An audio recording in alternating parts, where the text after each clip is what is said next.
Hey, it's Tucker Carlson. On Tuesday afternoon, the Biden administration had Donald Trump arrested. It was a pretty big news story. You may have seen it.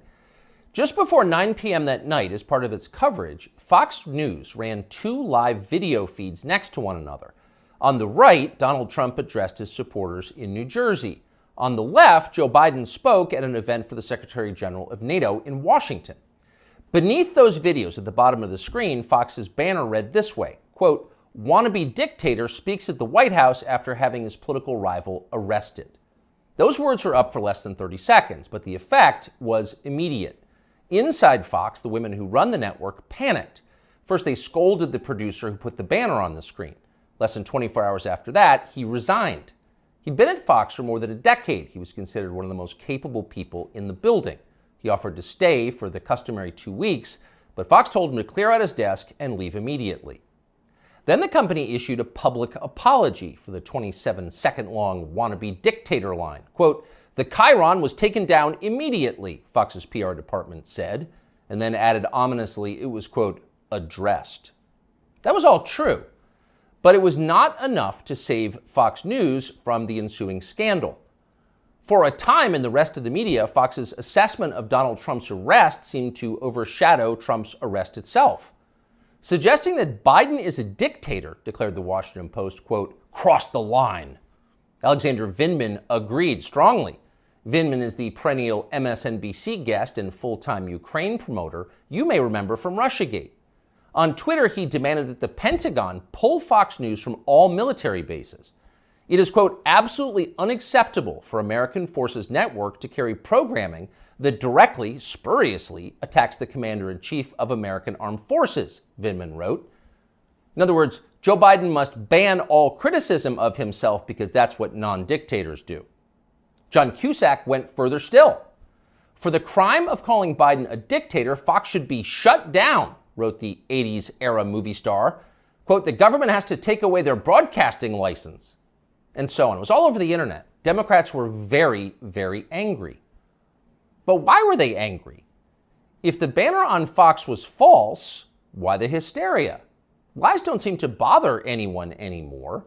If some cable news producer had called Joe Biden a genius or accused him of being secretly Sudanese, would anyone be yelling about it? Would Fox News have apologized for it? Probably not. But calling Joe Biden a wannabe dictator, that stung. So you've got to wonder, if you're being honest with yourself, is Joe Biden a wannabe dictator? That question came up yesterday at the White House briefing. Here's how it went. Last night, Fox News ran a chyron that referred to the president as a wannabe dictator, and I'm wondering if the White House has any comment on that. So look, there are probably about 787 million things that I can say about this. That was wrong about what we saw last night, but I don't think I'm going to get into it. There's no comment the White House has on. I think I just commented. Oh, no comment necessary. Of course Joe Biden's not a wannabe dictator. Just because he's trying to put the other candidate in prison for the rest of his life for a crime he himself committed doesn't mean he has a totalitarian impulse. Come on, that's absurd. It takes a lot more than jailing your political rivals to earn the title wannabe dictator. That's the consensus in Washington tonight. And in some ways, for once, the consensus may be right. It is not a small thing to be a wannabe dictator. It's quite a process. There are a lot of steps. First off, there is the money. The one thing that all dictators have in common is they enrich themselves and their families, their tribe, even as the countries they govern grow steadily poorer and more desperate. They take kickbacks from businesses and from other dictators. They use the official functions of their government to funnel cash to themselves. They don't bother to hide the fruits of this. They live in garish mansions with big lawns, far from the teeming cities, even as their own citizens languish in growing poverty, in some cases literally living in tents on the street. So they don't really hide it, it's all pretty blatant. And ordinary people resent it. Of course they do, and wannabe dictators know they resent it, but they don't care. There's nothing the population can do about it in a dictatorship. It's no longer possible to fight injustice in a system like that. People can't gather in large numbers to protest the rule of the dictator. If they try that, they'll be arrested by his state security services, even years after the fact.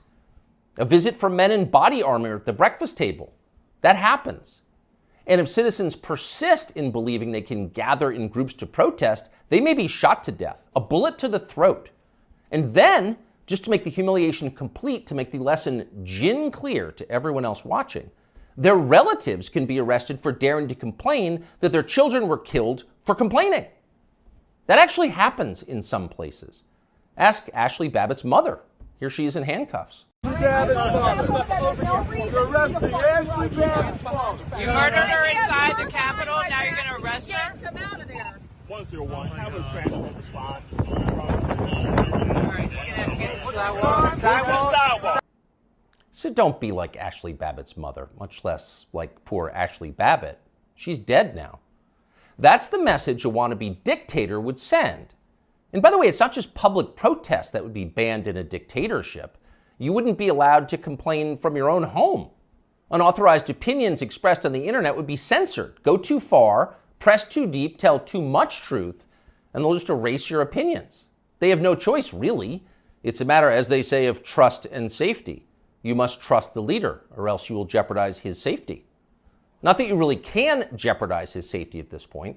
The leader has nuclear weapons, and you don't. He'll remind you of that from time to time. And in any case, you're in the process of being disarmed anyway, along with everyone else who has shown questionable loyalty to the leader. Those who support the regime can keep their weapons and use them freely, including on public transportation. That's a core civil right for them. But for those who dissent from the program, self-defense is an unaffordable privilege. Turn in your guns, Mr. and Mrs. Peaceful Opposition. You're a danger to society, and we know who you are. And in fact, the wannabe dictator does know who they are because he knows everything. Technology has made him all-seeing.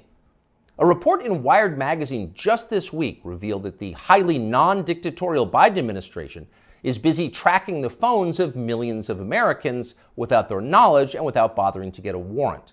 And at the same time, the same non-dictatorial administration is stockpiling a massive trove of damaging information about these same Americans, to be used at some point, we are sure, for entirely noble purposes.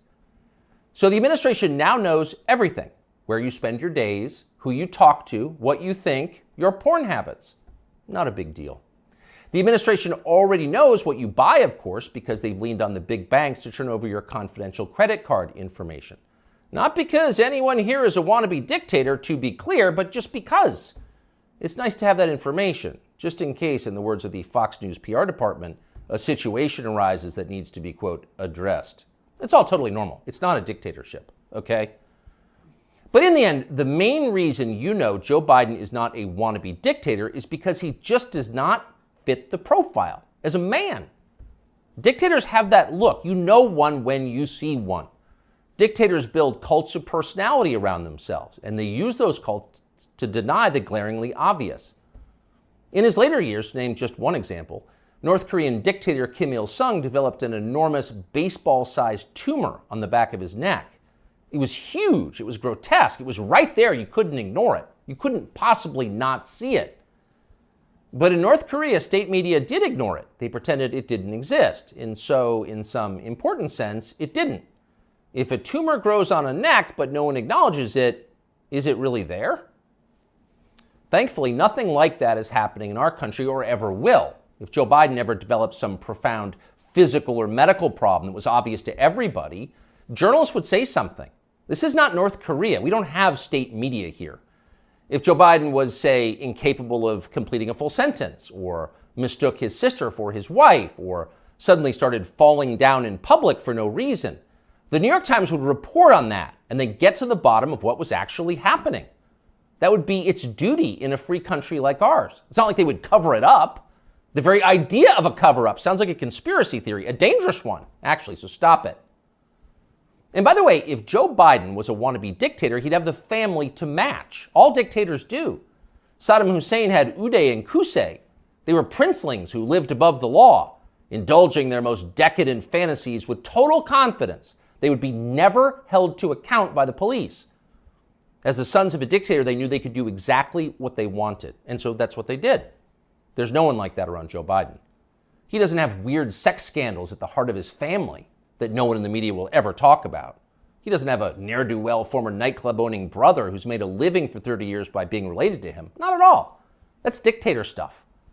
Joe Biden doesn't award ridiculous inflated titles to his relatives that the media are then required to take seriously. He doesn't call people doctor who didn't go to medical school and then force you to nod along like it's real when everyone knows it isn't. Nicolae Ceausescu did that with his wife Elena. Joe Biden would never do that. Nor does Joe Biden dress like a dictator. He doesn't do photo ops in mirrored sunglasses driving a sports car to convince you that he isn't frail and senile, but instead powerful, virile, and wise. That's just not his style. If Joe Biden was a dictator, he'd be wearing epaulets and carrying a tasseled riding crop, and he isn't yet, so calm down.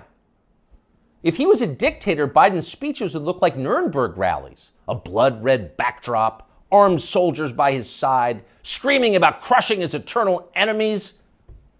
Honestly, Biden did come close to that one time last September at a speech in Philadelphia, but it wasn't in any sense dictatory. It was necessary.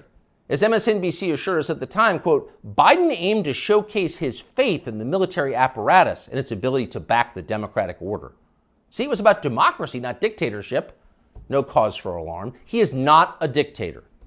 A dictator would stockpile ammunition for his own bureaucrats, including his tax collectors.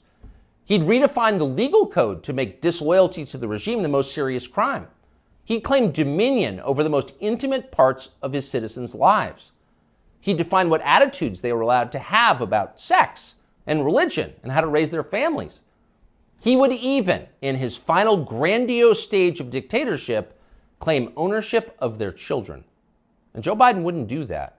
And to prove he would never do that, Biden just this week released this video. These are our kids. These are our neighbors. Not somebody else's kids, they're all our kids. And our children are the kite strings that hold our national ambitions aloft. It matters a great deal how we treat everyone in this country. LGBTQ Americans, especially children, you're loved, you're heard, and this administration has your back. See? Joe Biden isn't saying your children belong to him like a dictator would. He's saying something very different from that. He's saying America's children are, quote, our children. Not his alone, ours.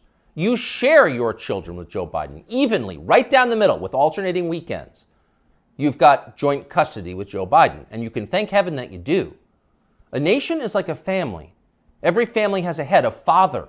That's Joe Biden, our nation's father. And this, ladies and gentlemen, is now his fatherland. Just don't call it a dictatorship, or we'll have to issue a statement disavowing you. Younger people say the news is full of lies. Kennedy's motorcade. 239 people. The death of Jeffrey Epstein.